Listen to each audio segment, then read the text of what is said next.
নিজেকে ব্যস্ত করে নিন। সবার কাছ থেকে নিজেকে আলাদা করে একা চলুন। মনে করুন কাউকেই আপনি চিনেন না। আসসালামু আলাইকুম, সবাইকে ওয়েলকাম জানাচ্ছি আর একটি ভিডিওতে। কেমন আছেন আপনারা সবাই? চলে আসলাম আজকের ব্লগ নিয়ে। আর আজকের ব্লগটি আমি দুপুর থেকে শেয়ার করছি। আর আমি রান্না করার জন্য সবকিছু কেটে কুটে নিয়েছি। গরুর মাংস বের করে নিয়েছি, সুন্দর করে পরিষ্কার করে ধুয়ে নিয়েছি। পেঁয়াজ কেটে নিয়েছি, আলু কেটে নিয়েছি।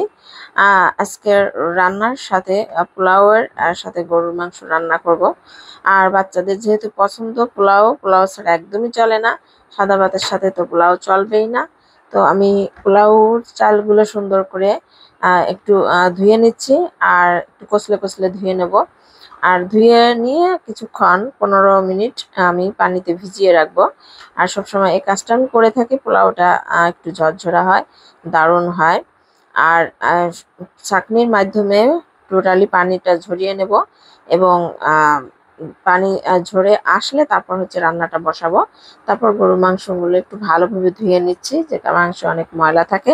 এক এক জায়গায় এক এক রকমের কসাইরা ব্যবহার করে। বিভিন্ন জায়গার যে জায়গাগুলো পরিষ্কারও থাকে, কখনো অপরিষ্কারও থাকে, সেক্ষেত্রে বালুও থাকে অনেক সময় মাংসের মধ্যে বেশিরভাগ। তো একটু বেশি করে ধুয়ে নিচ্ছি। তারপর একসাথে করে সব মশলা মেখে পেঁয়াজ, মাংস, আদা রসুন এবং অন্যান্য মশলা যা যা আছে আমি সব কিছু সুন্দর করে একসাথে দিয়ে পাতিলে মেখে নেব। আর মাখানো মাংস রান্নাটা অনেক মজার হয়। তো সেক্ষেত্রে আমি সবগুলো মশলা আমি দিয়ে দিলাম। আর মশলাগুলো আমি একটু মিশিয়ে নেব, আর একটু বেশি করে ঝাল ঝাল দিয়ে রান্না করব। আর গরুর মাংসে আমি সয়াবিন তেল দিয়ে রান্না করব। আর সরিষার তেল দিয়েই বেশিরভাগ রান্না করা হয়। তো মাংসটা আমি আজকে সয়াবিন তেল দিয়ে রান্না করব। তো একটু কষলে কষলে সুন্দর করে মেখে নিচ্ছি।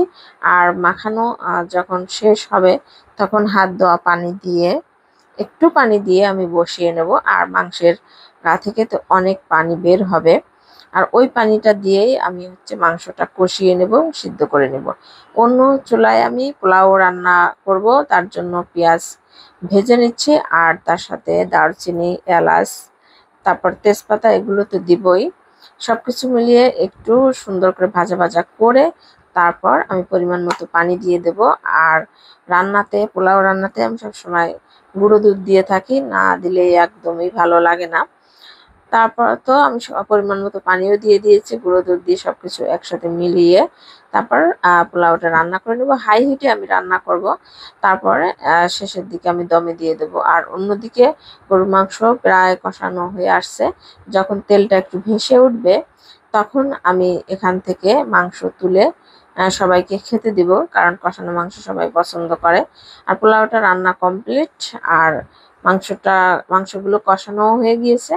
তো এখন কিছু মাংস তুলে দিচ্ছি, বাচ্চারা খাবে সবাই। আর এভাবে আমার মা ছোটবেলায় মাংস কষানো শেষ হলে বাটিতে তুলে দিত। তো দাঁড়িয়ে দাঁড়িয়ে খেতাম, অন্যরকম একটা মজা লাগতো।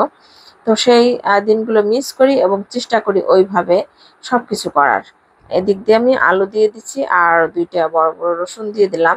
আজকের ভিডিওর টাইটেলে ছিল নিজেকে ব্যস্ত করে নিন। সবার কাছ থেকে নিজেকে আলাদা করে একা চলার চেষ্টা করুন। মনে করুন কাউকেই আপনি চিনেন না। দেখবেন অর্ধেক অশান্তি আপনার কমে গেছে জীবন থেকে। এই সমাজের কিছু মানুষ আছে, তাদের সঙ্গে না মিশে নিজের কাজে ব্যস্ত থাকাটাই একমাত্র শ্রেয় আমি মনে করি। এজন্যই অর্ধেক অশান্তি কমে যাবে এই মানুষদের থেকে, যদি নিজেকে আড়াল করে নেওয়া যায়, ব্যস্ত করে নেওয়া যায়। সুপ্রিয় দর্শক, ভালো থাকবেন। সবাইকে আল্লাহ হাফেজ। আসসালামু আলাইকুম।